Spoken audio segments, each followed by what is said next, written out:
Je vous souhaite la bienvenue dans notre méditation « Sa grâce nous suffit ». Le titre de celle-ci est « Parallèle entre Adam et Christ ».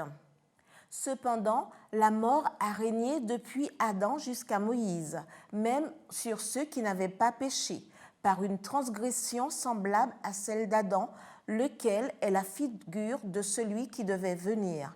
Romains 5, verset 14.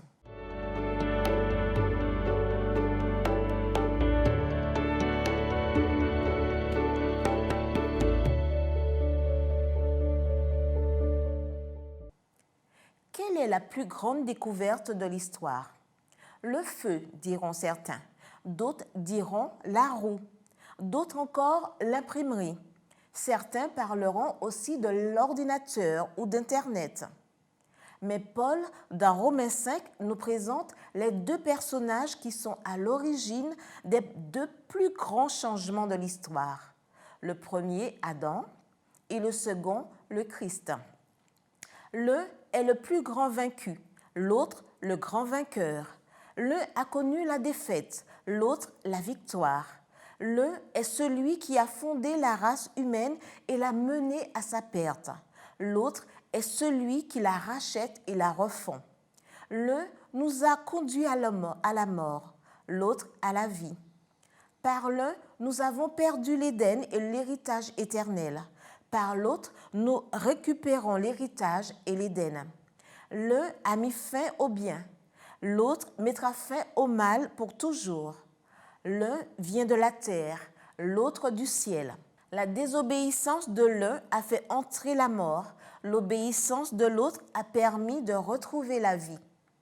Adam a été mis à l'épreuve dans un beau jardin. Le Christ a été tenté dans le désert. L'Ancien Testament est le livre de la postérité d'Adam, Genèse 5, verset 1, et se termine par la malédiction de la terre, Malachie 4, verset 6. Le Nouveau Testament est le livre de la généalogie de Jésus-Christ, Matthieu 1, verset 1, et il se termine par la promesse qu'il n'y aura plus de malédiction, Apocalypse 22, verset 3. En résumé, Adam et le Christ illustrent deux écoles de vie et deux royaumes. L'un est terrestre, l'autre céleste. La transgression d'Adam est aussi la nôtre. Littéralement, transgresser signifie franchir la ligne et nous l'avons bien franchie. Nous sommes les descendants d'Adam. Nous avons hérité de sa nature pécheresse et de ses conséquences.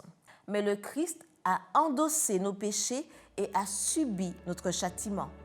Il a réussi là où Adam a échoué.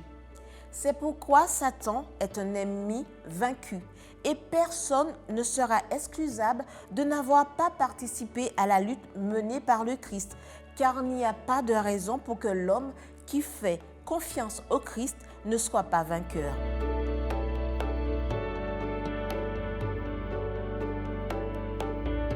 Celui qui vaincra, je le ferai asseoir avec moi sur mon trône, comme moi j'ai vaincu et me suis assis avec mon Père sur son trône. Apocalypse 3, verset 21. Merci Seigneur, parce qu'ensemble nous pouvons vaincre. Amen.